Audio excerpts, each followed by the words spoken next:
Assalamualaikum warahmatullahi wabarakatuh. Nama saya Anasarin, NIM 120130414, Prodi Studi Agama Semester 1, Fakultas Usuluddin Adab dan Dakwah, Kampus Institut Agama Islam Negeri di Pontianak. Dosen pengampu Bapak Miskari, MHI, Makul Ulumul Hadis.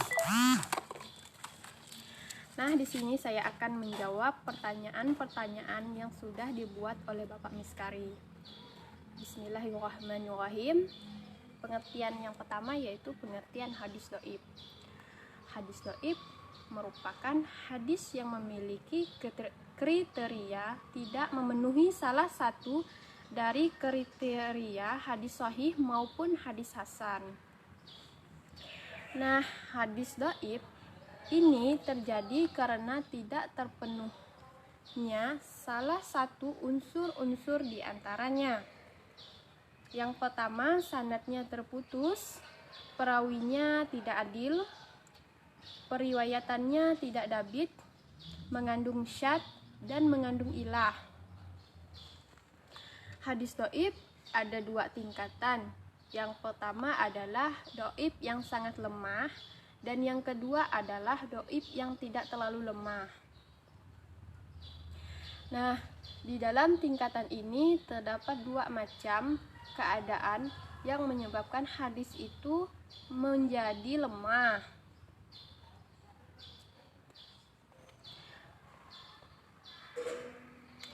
Yang pertama adalah dari segi keterputusan sanad. Yang kedua, dhaif karena cacatnya rawi atau tercatatnya seseorang rawi atau beberapa rawi. Hadis yang tidak tersambung sanadnya yang pertama, hadis mursal. Hadis mursal adalah hadis yang di dalam sanadnya dibuang rawi tabi'i. Hukum hadis mursal sebenarnya adalah lemah karena terputusnya sanad. Akan tetapi, para ulama berbeda pendapat karena perawi yang hilang biasanya adalah para sahabat, sedangkan para sahabat semuanya dianggap adil dan tidak perlu diteliti. Statusnya ada 3 pendapat tentang hadis mursal.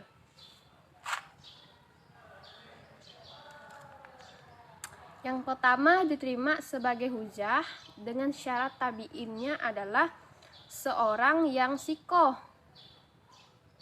Dan biasanya ia tidak meriwayatkan kecuali dari perawi yang sikoh. Yang kedua, tidak diterima secara mutlak.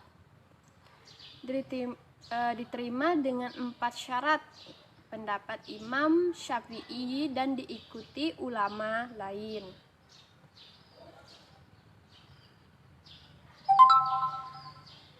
Perawi yang memotong sanad adalah tabi'in yang besar, yang paling dekat dengan masa sahabat. Dia yang selalu meriwayatkan hadis-hadis dari sikoh, tidak bertentangan dengan riwayat rawi lain. Ketika rawi lain meriwayatkan hadis yang sama.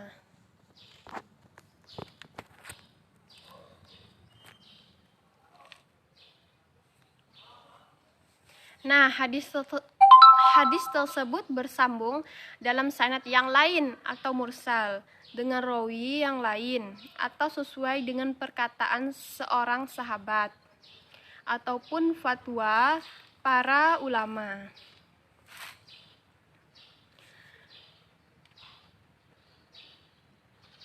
Hadis yang tidak tersambung sanadnya yang pertama hadis mu'allaq, yaitu hadis yang dalam sanadnya dibuang seseorang rawi atau lebih, secara berturut-turut dari awal sanadnya. Hadis mungati yaitu hadis yang dalam sanadnya hilang seseorang rawi atau lebih sebelum sahabat dengan tidak berurutan. Yang ketiga, hadis mudalas yaitu hadis dalam sanadnya terdapat rawi yang menyembunyikan aib sanad dan membuat jahir hadis tersebut seolah-olah sahih. Hadis mudlal, hadis terputusnya sanad, hadis dengan hilangnya 2 orang rawi atau lebih secara berurutan.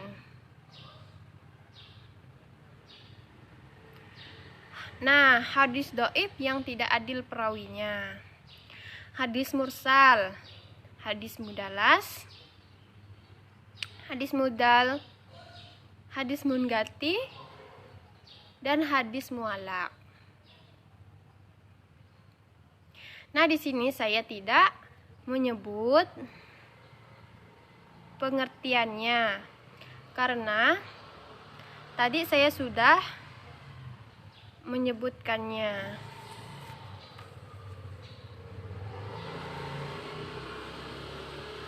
Pendapat ulama tentang hadis dhaif menurut Syekh Maulana Syekh Muhammad Jamaluddin Al-Qasimi menyebutkan dalam kitabnya Qawaidut Tahdid, hadis-hadis dhaif tidak bisa dipakai secara mutlak untuk ahkam maupun untuk fadailul amal. Hal ini disebutkan oleh Ibnu Syaidin Nas dalam kitabnya Uyunul Atsar dari Yahya bin Ma'in dan disebutkan juga di dalam kitab Fatul.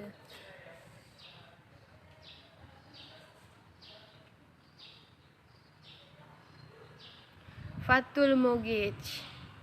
Ulama yang berpendapat demikian adalah Abu Bakar Ibnul Arabi, Imam Al-Bukhari, Imam Muslim, dan Imam Ibnul Hazm.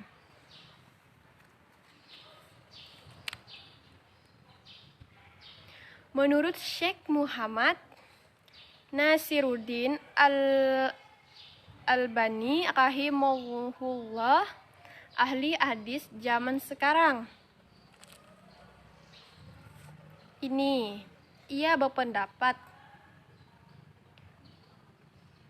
pendapat Imam Al-Bukhari inilah yang benar dan aku tidak meragukan tentang kebenarannya.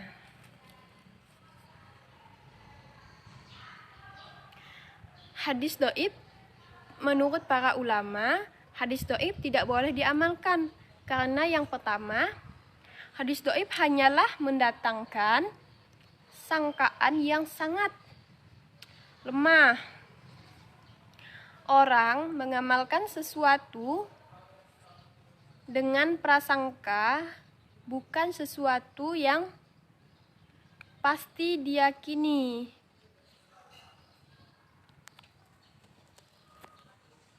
Kedua, kata-kata fa'dailul amal menunjukkan bahwa amal-amal tersebut harus sudah ada nasnya yang sahih. Adapun hadis dhaif itu sekedar penambah semangat atau targhib atau untuk mengancam tarhib dari amalan yang sudah diperintahkan atau dilarang dalam hadis atau riwayat yang sahih. Yang ketiga yaitu hadis dhaif itu masih meragukan apakah sabda Nabi Shallallahu Alaihi Wasallam atau bukan. Keempat, penjelasan Syekhul Islam Ibnu Taimiyah tentang perkataan Imam Ahmad. Apabila kami meriwayatkan masalah yang halal dan haram, kami sangat keras atau harus hadis yang sahih. Tetapi apabila kami meriwayatkan masalah fadail, targhib wa tahib, kami tasahul atau bermudah-mudah. Kata Syekhul Islam, maksud perkataan ini bukanlah menyunahkan sesuatu amalan dengan hadis dhaif yang tidak bisa dijadikan sebagai hujah. Karena masalah sunnah adalah masalah syar'i, maka harus maka haruslah dalil syar'i. Barang siapa yang mengabarkan bahwa Allah cinta pada sesuatu amalan tetapi dia tidak bawakan dalil syar'i atau hadis yang sahih, maka sesungguhnya dia telah mengadakan syariat yang tidak diizinkan oleh Allah.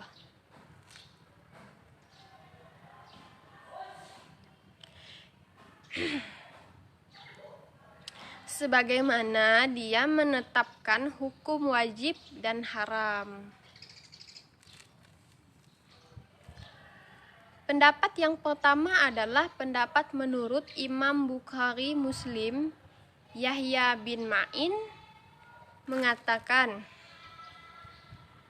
bahwa hadis dhaif tidak boleh diamalkan sama sekali, baik itu dalam persoalan akidah maupun dalam hukum-hukum fikih seperti tarhib wa tarhib maupun fadailul amal.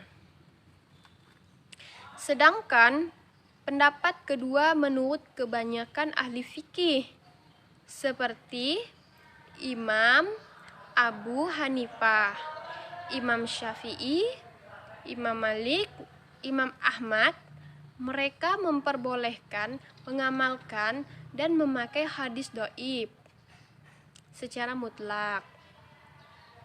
Jika tidak didapatkan hadis lain dalam permasalahan yang sama, namun pendapat yang paling terkenal dalam hal ini adalah pendapat Imam Ahmad. Karena Imam Ahmad mengatakan bahwa hadis dhaif yang bisa digunakan adalah hadis dhaif yang hasan atau hadis yang tidak terlalu lemah.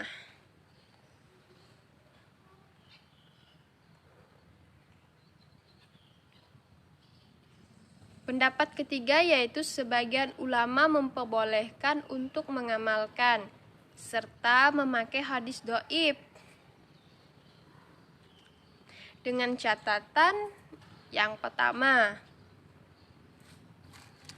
khusus dalam hal targhib wa tarhib atau motivasi beramal dan ancaman bila bermaksiat. Yang kedua adalah fadailul amal atau fadilah amal, sedangkan untuk masalah akidah dan hukum halal, haram itu tidak boleh digunakan sama sekali. Hadis dhaif yang boleh diamalkan dan tidak boleh diamalkan.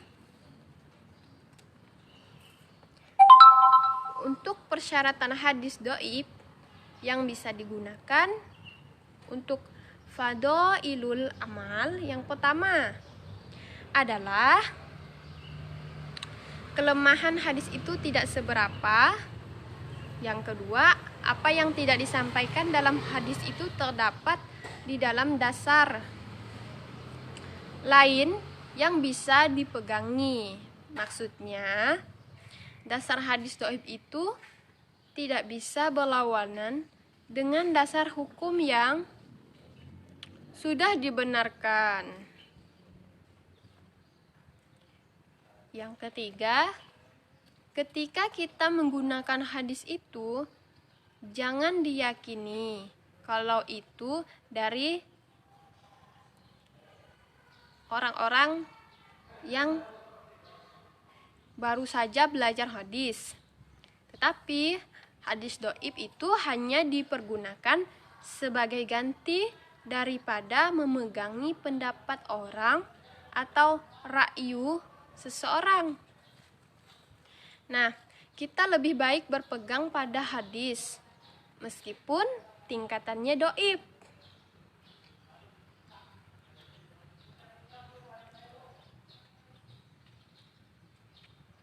Mahmud At-Taham berkata, ihtalafal mulama'u fil mamali bil hadisi dami fi allazi alaihi zumhuri mulama'i anna yutahabu ma'amalu bihi fi fadaili amal. Ulama berbeda pendapat dalam mengamalkan hadis doib. Pendapat yang dipegang oleh mayoritas ulama adalah disunahkan mengamalkan hadis doib dalam masalah fadail amal atau keutamaan amal-amal yang baik. Contoh, hadis yang dinilai doib oleh sebagian ulama yang mencakup fadail amal, misalnya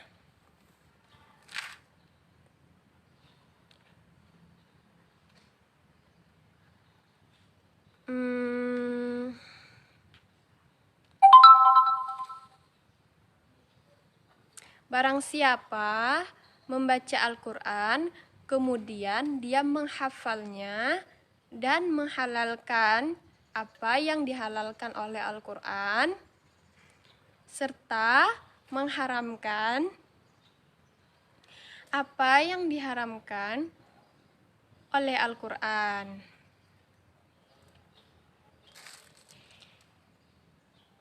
Niscaya dengannya Allah akan memasukkannya ke dalam surga dan dapat memberi syafaat kepada 10 keluarganya yang masuk neraka menurut HR Tirmizi nomor 2905, Gorib menurut Imam Tirmizi. Hadis di atas menegaskan keutamaan seseorang hafiz Al-Quran yang hidup berdasarkan Al-Quran sehingga insya Allah masuk surga dan diberikan kesempatan menyelamatkan 10 anggota keluarganya yang divonis masuk neraka.